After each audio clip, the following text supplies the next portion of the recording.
Open. I've told you before, being a leader means making tough and many times unpopular decisions. This week, we watched a leader declare a national emergency where one was unequivocally and undoubtedly needed. It was vintage Donald Trump. And the reaction? Vintage fake news left. Within a 36-hour period, we watched the president sign a bill to keep the government open, declare a national emergency because of the security and humanitarian crisis at our southern border. We watched an attorney general be sworn in and watched the former deputy chief of the FBI blow himself, the Department of Justice, and the FBI up. We watched the economy reaching new heights, the left ignoring the blackface debacle because Democrats from the Virginia governor to the AG to Joy Behar were all involved. But what are we talking about today? Is there really an emergency at the border? The left is calling it a political stunt and a total waste of money. Some even threatening to take the barrier down if built. Would you, if you could, would you take the wall down now? Here. Yes. Like you have a wall. Absolutely. Knock it down. I'd take the wall down. And do you think? But make no mistake, Donald Trump will secure our border. The left are lying to you when they say there is no crisis, that the president is concocting the nation's immigration emergency. They object to the president's characterization of the influx as an invasion when they say the effort to protect us is a waste of money and that the president is simply engaging in a political stunt. A primer. Our southern border is overwhelmed by illegal immigration, gang violence, crime, drugs, and human trafficking. In fiscal year 2019, the DHS has already seen a 136% increase in the number of family units and unaccompanied children each month. 40,720 inadmissibles have entered our southwest border in the last 4 months. Thousands of violent criminals cross that border, endangering Americans. In the last 2 years alone, ICE has arrested 266,000 aliens with criminal records, including those convicted of 4,000 homicides, 30,000 sex crimes, and 100,000 assaults. And if you don't believe those numbers, just look at the jails in Texas. 186 illegal aliens and 276,000 criminal aliens were booked in local jails between 2011 and 2018. Last year, ICE removed more than 10,000 gang members already in our country illegally. Drugs are flowing across the border, devastating American families. Every week, 300 Americans die of heroin overdoses, of which 90% comes over that southern border. In 2019, ICE made over 1,500 human trafficking arrests, almost all of which were for sex trafficking. 20,000 children were illegally smuggled into the United States during the month of December alone. If this isn't a crisis at a border, it's hard to know what is. Emergency is just the recognition of what other politicians have blatantly lied about to the American people so that they could fill their coffers with willing and many times illegal Democrat voters, since they have lost the heart of most Americans. So what happens to these people? When captured, they claim asylum, which of course they could have claimed at a legal port of entry. But even then, they're released and given a court date. They don't even bother, most of them, to return, and 80% of them are not really eligible for asylum anyway, and their claims are ultimately rejected by immigration judges. But they don't care. They're off somewhere in America, maybe in your town, maybe even having a baby, which gives them free access to just about everything. Now, the president did everything he possibly could before declaring the state of emergency. And if you want to criticize anyone, criticized Congress, who dilly-dallied since 1986 when President Reagan declared the last amnesty.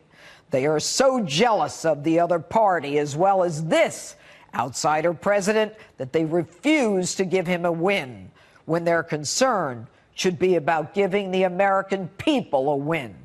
They refuse to even consider that every day they refuse to negotiate or work on our behalf, 130 Americans died from opioid overdoses, and 90% of the heroin comes across that border.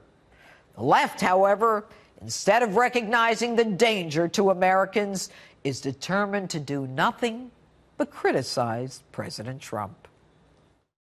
I think all of us will come to regret this. It is not the right way for the president to try and end run Congress. I think the only national emergency is the humanitarian crisis that President Trump has created at our border by separating families from children and treating people who need our help inhumanely. I think this is manufactured. But in the end, the president is right.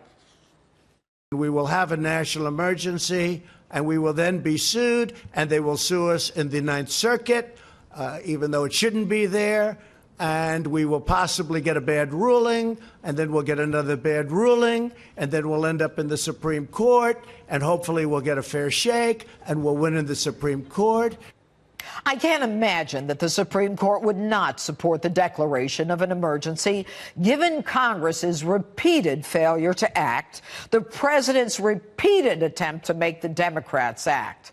All these presidents have declared national emergencies. Now listen up. I've got news for you doubting Thomases. This president is on firm legal ground.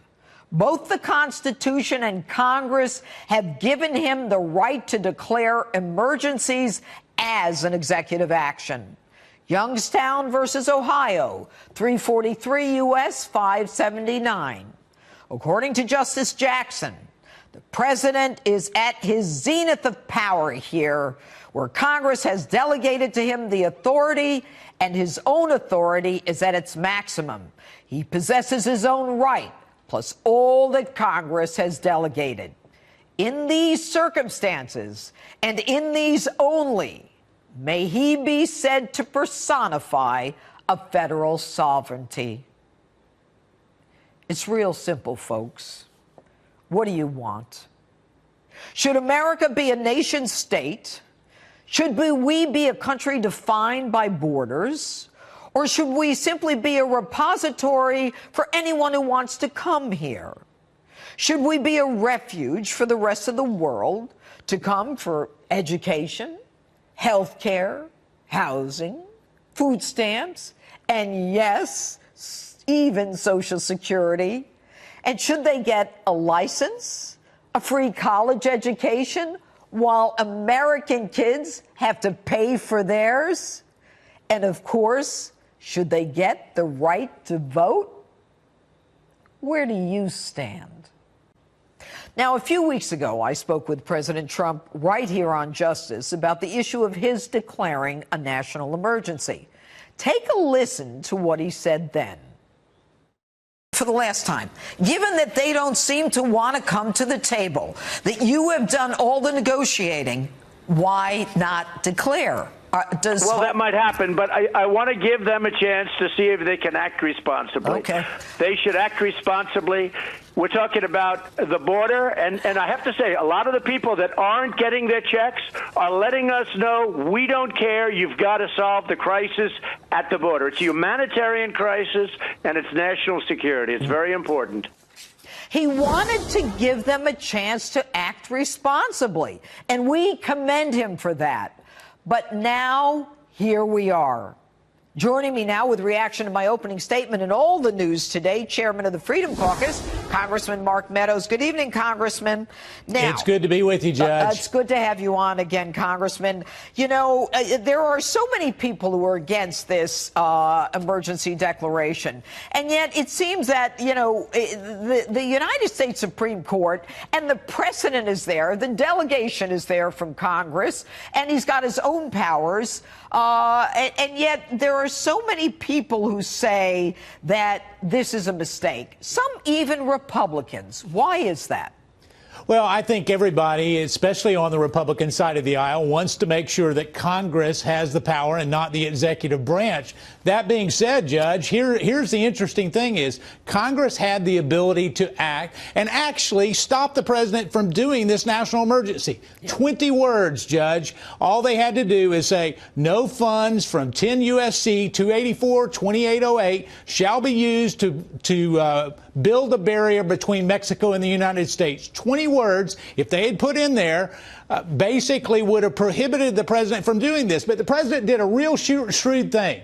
Before they signed the bill and sent it to him, before they voted on it, he said, I'm going to declare a national emergency. He put them on notice, and yet Congress didn't act. I think the Supreme Court will look at that and say, why did Congress not act? And you know why they didn't act? Because it's dysfunctional, and they refuse to admit that there's a crisis at the border. And you know what's so amazing is as we go through these facts and you realize that they made an arrest and they brought in fentanyl, which could have taken down an American city or more. All you have to do is inhale the stuff. And the left doesn't seem to be concerned. They don't care. You know, they're supposed to be so into women's rights. They don't care about sex trafficking. They're not concerned about 20,000 kids being brought across the border, parents giving their kids, drugs so they don't get pregnant. So just to get them across the border. I mean, here in America, we put parents in jail if they leave their kid in a car. They're sending them with these coyotes. It's a totally different scenario that we've got because why? Well, I mean, here's the thing is so many on the left have ignored what has been happening over and over and again. You mentioned the human trafficking and the drugs. It's coming to our hometowns and our communities. But even more importantly than that, this president looked in the face of angel moms and dads, and he says, I'm going to deal with it. It wasn't just a campaign promise. It was a personal promise to so many families that have lost loved ones because of the open border. So he took a bold step, and some are criticizing him. I am not.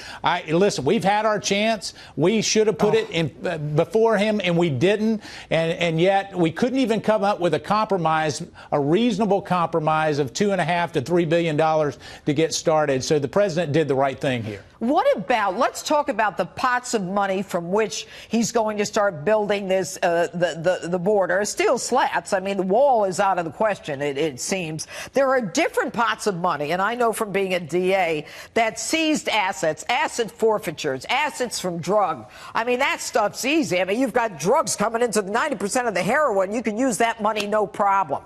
Are there many pots of money that he can seek to use that are there any pots that are going to be a problem for him going forward? Well, I don't think from an executive branch standpoint that he's going to have many problems because those are unobligated funds. They're appropriated funds. Congress appropriated them, gave the executive branch flexibility. Certainly the two statutes that I referred to earlier give him the ability to reprogram them without congressional approval. He has to notify Congress, but he doesn't have to get their approval. Right. And when we look at this, Judge, here's the other aspect of what we are looking at.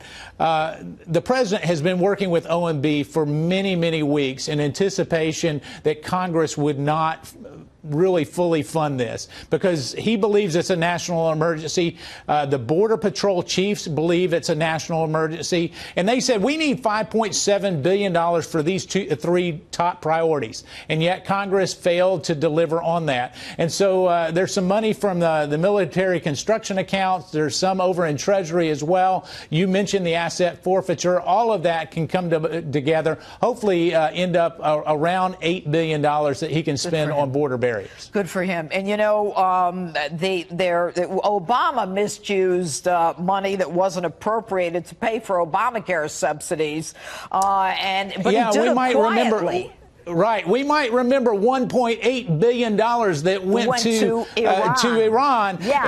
And I know I was in Congress. I didn't appropriate that. So, let's make sure that we have the same standard for both. It is shocking how the left looks at this president. It really is a shame. But when the safety and security of Americans is involved, it's an outrage. Anyway, Congressman Mark Meadows, good to see you. Thanks for being with us.